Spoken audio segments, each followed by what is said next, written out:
My life is a storybook of God's manifestation. I'm a product of my worship. It's not by singing, it's by grace. I'm living in a house I didn't pay 1 naira. Do you know what it means for somebody to finish building a house and give it to you? You know, and sometimes, every time I come out of my house, I look around, I ask myself, how old are you? Because I know that it's not by singing. And so I feel like it's time to even let people know the secret behind the glory they celebrate. My first album, The Definition, when that album came out, you know, Love World Records helped me to produce that album. And the first night, we sold 100,000 copies at Night of Bliss. Now, that was a lot of money. And then I was still climbing bike. And we didn't know it was going to sell that much. Then we had another program, Night of Bliss. It was all sold. And they called me. They said, we made money from your CD. We would like to give you 1 million. Eh? I thought, 1 million? That's a lot. So I called my mom. God bless my mother. My mom took me to church every day of my life, Scripture Union, SU, yeah. And she said, you know it's your first fruit, leave it for them. And I thought, 1 million naira. And she that is telling me leave it for them, she didn't have 1 naira. I mean, me and my mom, we hawked together in Enugu. I will hawk this direction, she will hawk that direction. So she would have thought that, you know, this is a breakthrough, 1 million, God. And she said I should, you know, leave it for them as my first fruit. Well, I didn't have a choice but to obey her. So I told them, no, I don't want. Are you sure? I said, I don't want. Maybe from the next one. Do you know what God did? Now they took me to South Africa to shoot my first video. They said, okay, since you don't want money, let's make a video for you. Let's.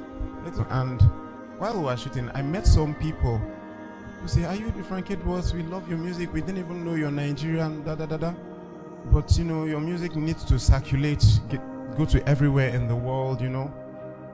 But here's what you're going to do. You're going to remove Jesus and use God. It sounds the same. Nobody will know, because for your music to circulate, people that the name Jesus offends need to be your fans too. So but by the time you use God, they won't find it offensive, so you will be able to circulate your music. And when I saw the offer, and I thought, Jesus, God, the same thing is not much different. Nobody will know. You know, God spoke to me and said, see, if you do this, it will not last. If you don't, whatever they promise you, I'll double it for you. So again, I let it go. I mean, I let the offer go. Even my then manager thought I made a mistake. You know, managers always want more money. So he thought I made a mistake, but I made my decision. So I let it go. I came back. And then God began to do his thing.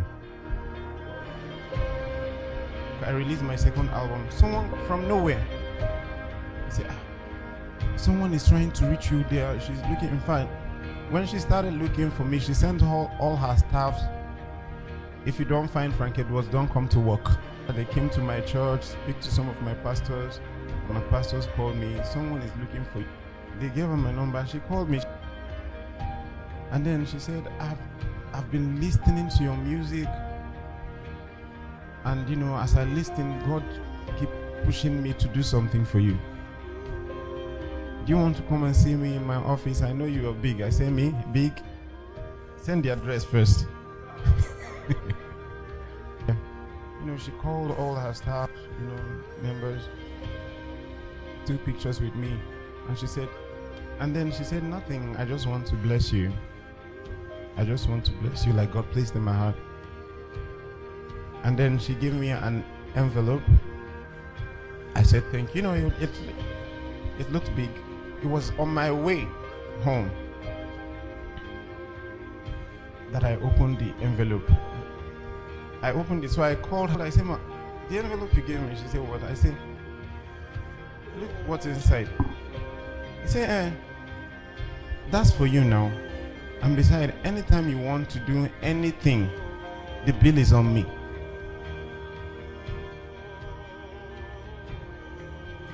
Okay. Then now I have $10,000. I didn't do anything for you. I didn't sing nothing. I said thank you. I went home. I removed my tithe and my seed. That's very important as well. The upper week, they say someone is looking for you. They gave the person my number. I've played your music, it blesses so much, and God places in my heart to bless you. Can you come to my house? I went there, the same story. You know, God does not make empty promises, and He knows how to cause the chain reaction. You know, then the upper week,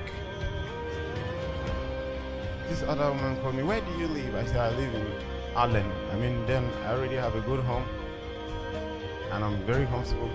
And then she said, Ikeja is noisy. How do you create your music in that noisy environment? She said, would you like to move to VGC? And then, you know, the first thing I did was calculate how much a plot of land is in VGC, even. That's if you find. So when I make the calculation, and that's why I said, I'd love to, but now I have other things I'm working on that I need to do with money. So this is not. And she said, okay, when will you like to move? So I said, I'll work on it. You know, I was thinking I would pay for it. And the next thing, I saw trucks in my house. Trucks.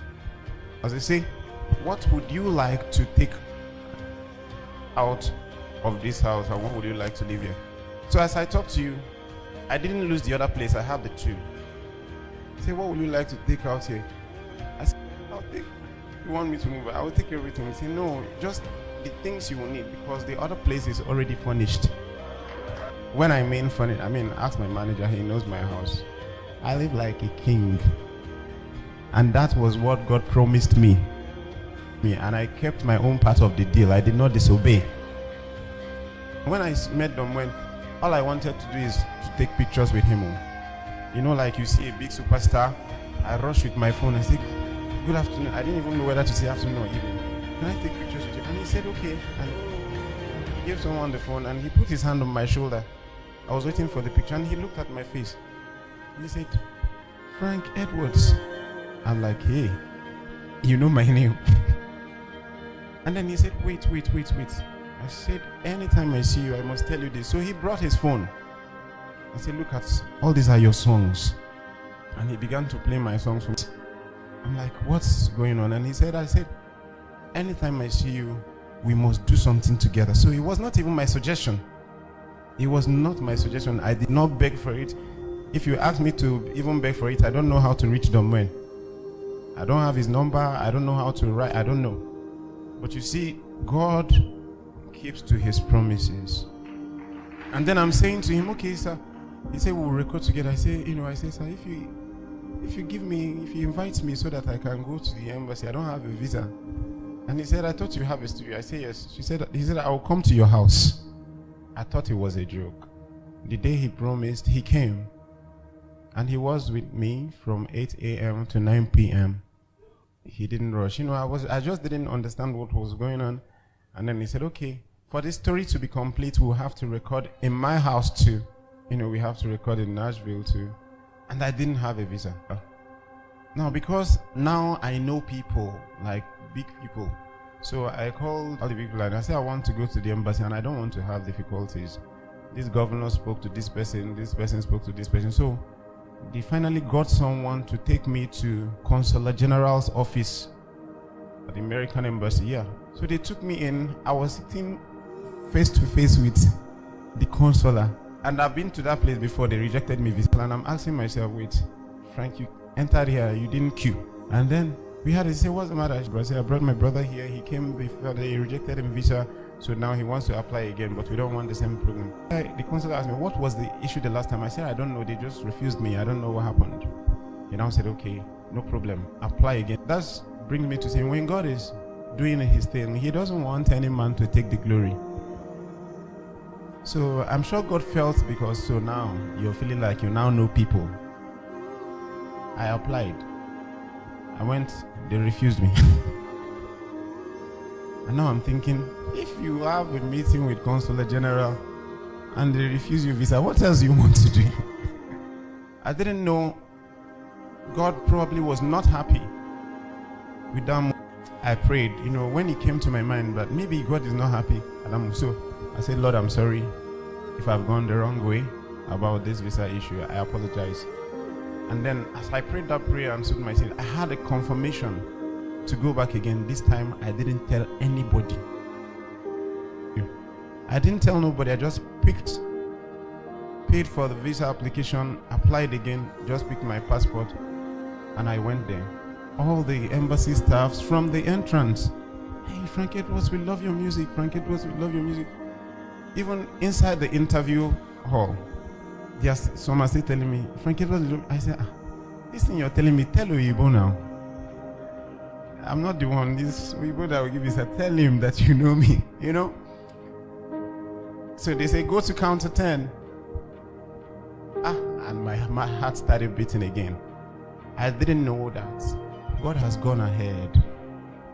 And here I'm standing before this lady. At one glance, she just started smiling. I don't know why. So I came close. She said, how are you? I said, I'm fine. And she said, I love your music. That was the end. She said, you are amazing at the experience. And I left, then a few days later, I collected my visa. And that's how I got to the visa. I went to America and we are done with our album.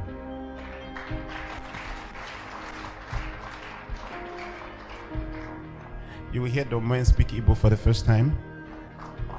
Yeah. And this is the first African collaboration with Domoen or any, Integrity Music. They've never done it before. And, God even opened, while I was in America, God opened doors. Domoen said to me, what can we do for the upcoming African artists? We discovered that we have so much talent, but they lack the right exposure. They lack the right exposure, the right sound to their music. And then he thought, okay, he was the last president of Integrity Music.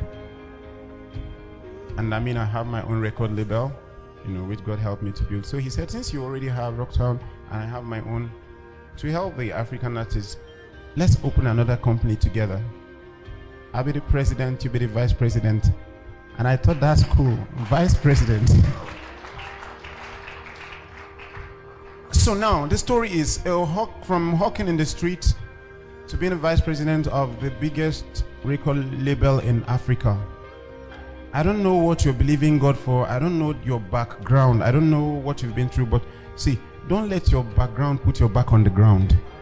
It doesn't matter what you have done. It doesn't matter who gave birth to you. It doesn't matter they say in your family they don't marry. In your family this, in your family that. Tell them this is me. He who is in Christ is a new creation. All things has passed away. Everything has become new.